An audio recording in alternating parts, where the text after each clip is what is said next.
हमारे इतिहास को तोड़ मरोड़ कर लिखा गया है।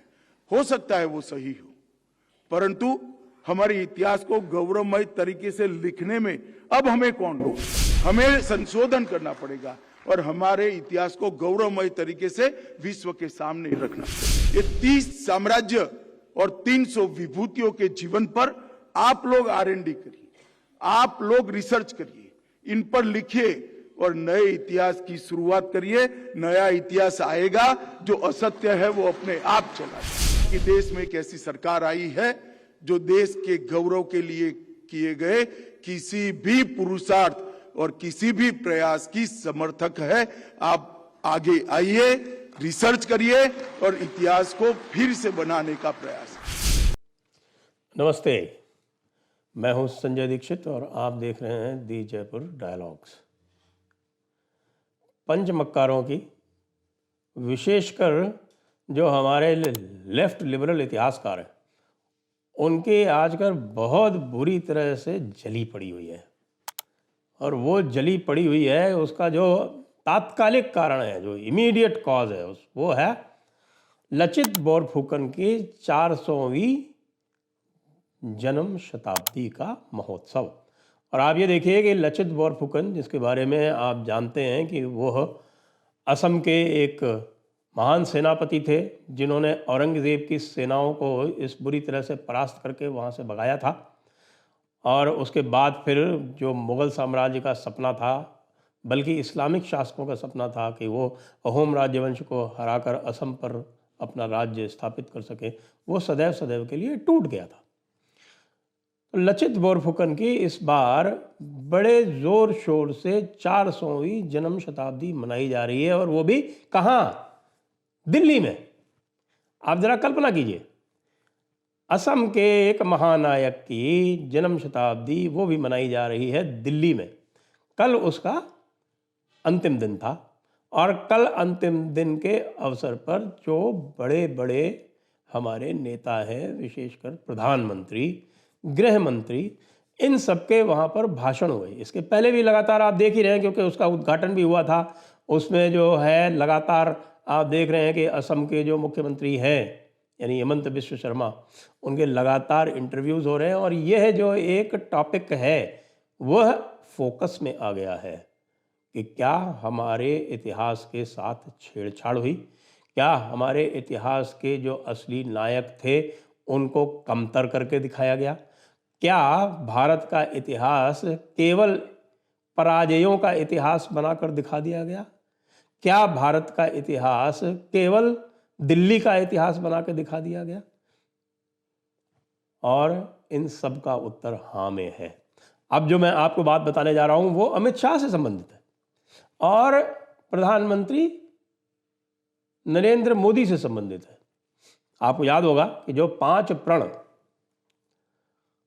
लाल किले की प्राचीर से प्रधानमंत्री ने स्वतंत्रता दिवस के अवसर पर लिए थे, वे 5 प्रण क्या थे?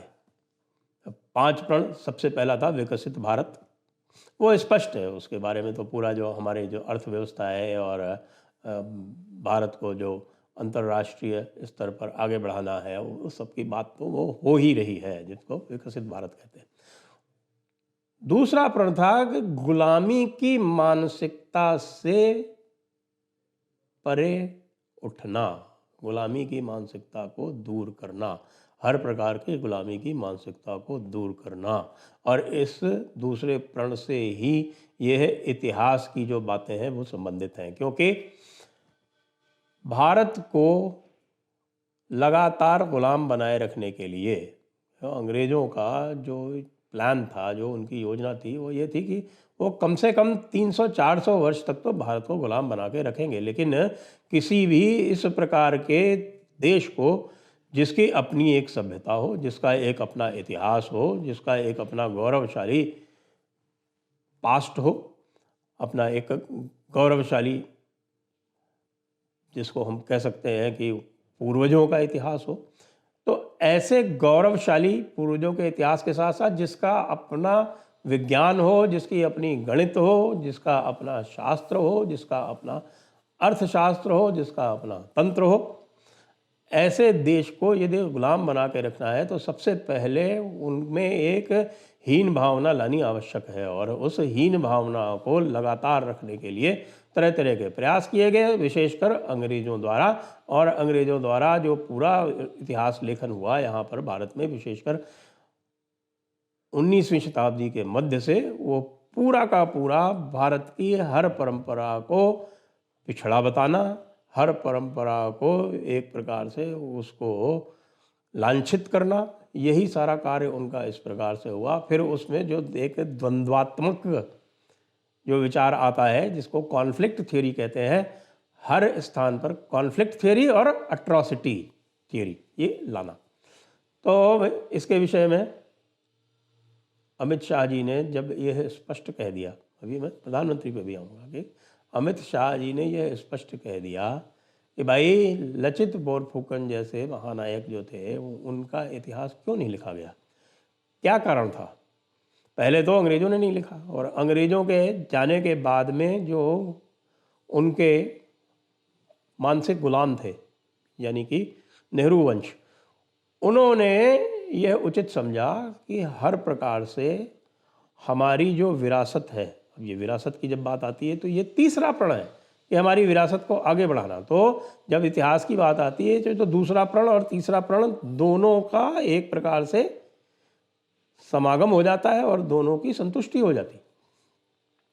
तो प्रधानमंत्री के जो दूसरे और तीसरे प्रण हैं, यानी कि मानसिक दासता को समाप्त करना और अपनी विरासत को आगे बढ़ाना। तो जब विरासत की बात आती है तो नेहरू जी ने यह एक सिद्धांत दिया, जिसको आजकल भी कांग्रेस के लोग लगातार बार बार दोहराते हैं अलग अलग मंचों से, और वो सिद्धांत दिया कि भारत तो 1947 में ही बना है, नेहरू जी ने बनाया, उसके पहले भारत में कुछ नहीं था। और भारत की जो पूरी सभ्यता है, पुरानी सभ्यता, वह ऐसी है जो भूल जाने योग्य है, और आगे का भारत तभी बन सकता है जब नया भारत बनाया जाए। तो अमित शाह जी कह रहे हैं कि ऐसा क्या कारण था कि हमारे जो नायक थे, हमारे वे वीर पुरुष थे जिन्होंने लगातार प्रतिरोध किया, इस्लामी शासकों का लगातार प्रतिरोध किया, जिन्होंने बड़े बड़े राजवंश बनाए, जिन्होंने धर्म की रक्षा की। हमारा चोल साम्राज्य है, हमारा पांड्यन साम्राज्य है, हमारे राष्ट्रकूट हैं, हमारा विजयनगर साम्राज्य है, हमारा मराठा साम्राज्य है, हमारा अहोम साम्राज्य है। यद्यपि अमित शाह जी ने कहा कि मुग़ल 350 वर्ष तक थे, लेकिन मैं उनको थोड़ा सा सुधार दूं। मुग़लों का जो काल है वह मात्र मेरे अनुसार 1556 से लेकर 1707 तक है। अधिक से अधिक आप इसको 1715 कर सकते हैं, क्योंकि 1715 के बाद में बंगाल अलग हो गया, हैदराबाद अलग हो गया, और जो छोटे छोटे और राजे रजवाड़े थे वो धीरे धीरे अलग होते गए। मराठों ने अपना शासन अलग कर लिया, पूरा का पूरा। मराठों का शासन तो उन्होंने, शिवाजी महाराज ने तो औरंगज़ेब के काल में ही अलग कर लिया था। तो जिस प्रकार से ये बताते हैं कि औरंगज़ेब ने पूरे, ये अमित शाह जी कह रहे हैं कि औरंगज़ेब ने पूरे भारत पर शासन किया, तो उनका कहना था कि भाई तमिलनाडु पे नहीं किया, केरल पे नहीं किया, असम में नहीं किया। मैं ये कह रहा हूँ कि बहुत सारे जो शासन का करने वाले थे, जिन्होंने, वीर शिवाजी तो थे ही, और केरल और तमिलनाडु की बात तो आई गई, उसके अतिरिक्त दुर्गादास राठौड़ जो थे मारवाड़ के, महाराणा तो थे राज सिंह, महाराणा राज सिंह हमारे उदयपुर के, मेवाड़ के, अहोम साम्राज्य पूरा का पूरा, इन्होंने कभी भी मुगलों की दासता स्वीकार नहीं की।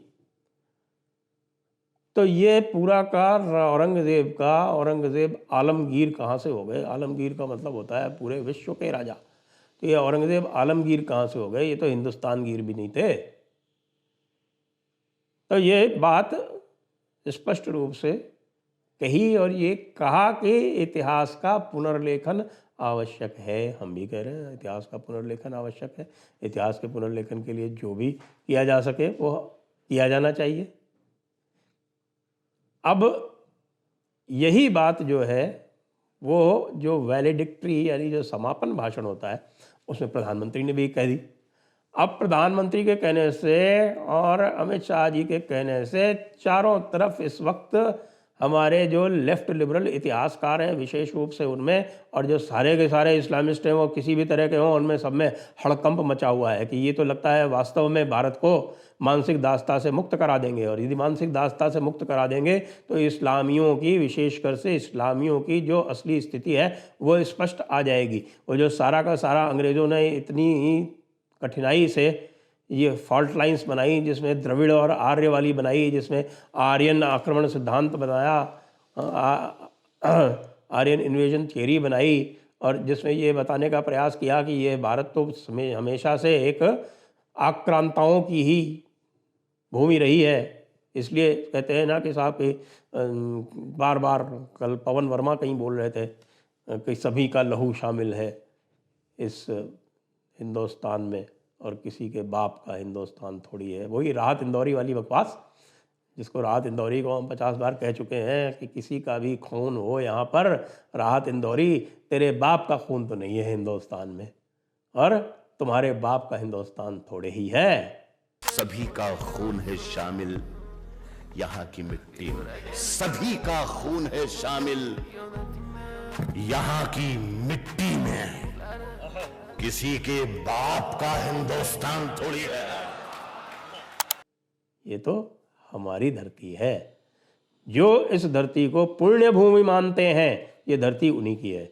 जिनकी पुण्य भूमि मक्का, मदीना और वेटिकन में है, उनका यह हिंदुस्तान नहीं है। ये स्पष्ट रूप से ये हम यहाँ पर कह देना चाहते हैं। और यही बात वीर सावरकर कहा करते थे।